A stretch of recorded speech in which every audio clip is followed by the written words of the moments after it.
All right, Medical Monday, everybody.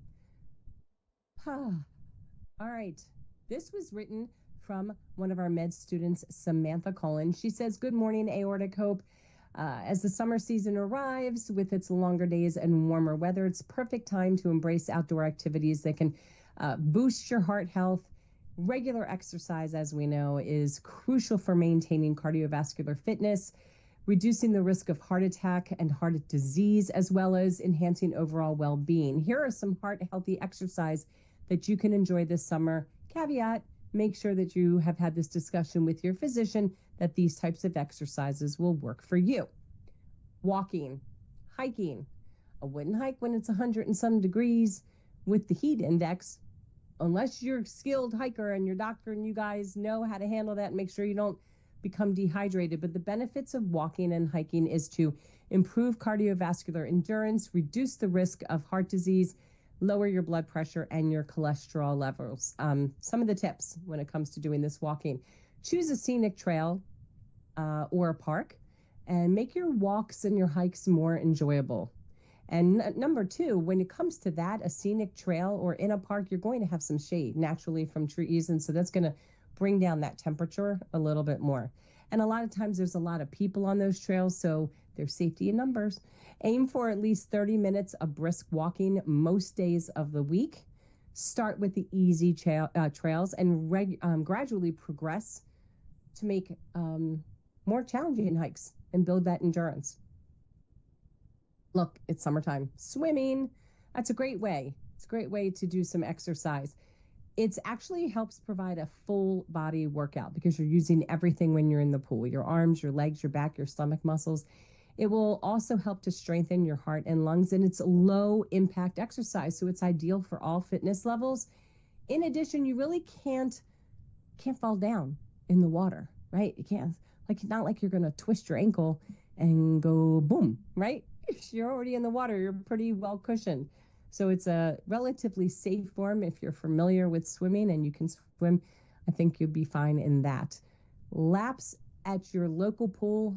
Enjoy the open water swimming in lakes or oceans. Now, remember to be careful in the oceans. There's a high degree of rip currents happening now. So be careful that you follow all the instructions on your local beaches, that you're swimming in the appropriate areas, or that you know how to get yourself out of those rip currents.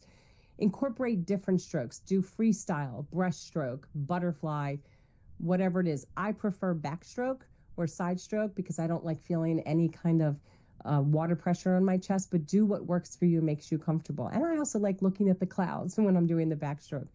Aim for 60 minutes of moderate intensity swimming each week, not per day, each week. Okay. Cycling. Cycling is great because you can do it indoors, you can do it outdoors, you can do it in a class, you can just do stationary, you can do recumbent, a lot of varieties here. But it enhances your cardiovascular fitness, it strengthens your leg muscles, and improves your joint mobility. It reduces stress and also improves mental health. And from what I understand, in some gyms, these machines can actually kind of show you what looks like an outdoor scenery, or you just go outside and ride your bike. It's your choice. But here's some tips for that. Choose bike paths and trails that offer scenic views and safe riding conditions. Wear a helmet, definitely, and follow traffic rules for safety. Start with short rides and gradually increase your distance and your intensity. Running and jogging. Again, please be very careful in extreme heat. Make sure that you have somebody else in your family or somebody else aware that you're going to be doing any of these activities. Sometimes people do wear smart watches that are connected to their phone. They throw the phone in a backpack or a fanny pack or something else that's near where they're doing that activity. And even though smartphones can work in the water, you can push a button and they're waterproof, just in case you do encounter some type of situation and you can reach out to somebody and vice versa. But the benefit of running and jogging, excuse me, is that it boosts cardiovascular endurance, burns calories, and aids in weight management, and reduces the risks of heart disease and stroke. Now, here's some tips for that. Run or jog in the early morning hours or the late evening to avoid that heat intensity and the midday heat. Wear appropriate running shoes to prevent any kind of injuries, and hydrate well before, during, and after your runs. You can also do yoga and Pilates. Mm. I know a lot of people that do this. I tend to struggle from yoga. That downward dog position creates so much pressure in my head, but everything you can modify. You just need to let your instructor know, and then you can take it home and do it yourself. But it will actually help improve your flexibility, your balance, your core strength. It reduces stress and promotes relaxation. It enhances your heart health through controlled breathing and mindful movement. Here's some tips. Practice yoga or Pilates outdoors in a shaded area or a park. Join a class or follow online videos tailored for cardiovascular health. I'm going to give you the rest of the tips in a second. Hey, Joshua, are you there? I'm here. What's up? Do me a quick favor. Let me take this cough and just chat for a second. Hello, everybody. Thanks for showing up. Thomas, Christina, and Velda. Karen's been sick for like 88 straight days. I think it's 88. 88 sounds right. Thank you so much. Oh my gosh. I just don't really talk. I just watch TV right now. I've been getting better. Ooh. All right. So thank you so much. Follow poses and exercises that strengthen the core and improve overall fitness. All right. This one's really getting very popular. Tennis and pickleball. I don't understand what the heck a pickleball is, but from my understanding, I do think that it's a combination of what is the word? Ping pong ball. That's what I knew. It sounded weird. Ping pong ball and tennis. Yes. Oh my God. I have so much like medicine in my head that I can't think straight. Pickleball. It is the biggest money maker right now for orthopedic doctors. They're so happy. They are getting so many new clients since this sport came out. I know a lot of orthopedic doctors, and they're just in seventh heaven. Feeling really bad for all of you, but cha-ching for all of them. But these two sports actually provide excellent cardiovascular workout, and it does definitely improve your hand-eye coordination and your agility. And it is a fun way to stay, active and social with the community because it's all basically like a team element. You can play singles, you can play double matches with friends, you can join these pickleball clubs and local leagues. You want to warm up beforehand to prevent injuries and stay hydrated and take breaks in the shade if you need to. Kayaking and paddleboarding.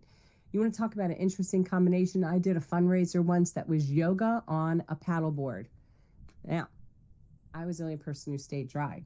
Because I just stayed in child's pose or on my knees the entire time and just enjoyed the waves and splish splash. I didn't try to get into any of those positions over the water. I was not falling in the water, but everybody else fell off and they fell hard and it was hysterical.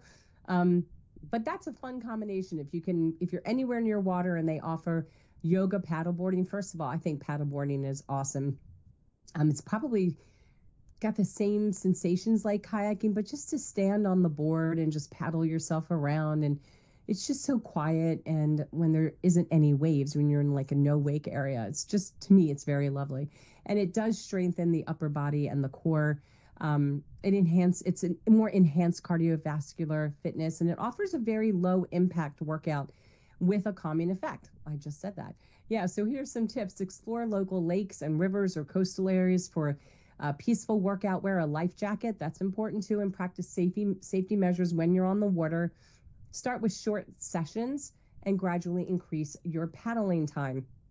Summer is really a fantastic time to embrace outdoor exercises that kind of benefit your heart.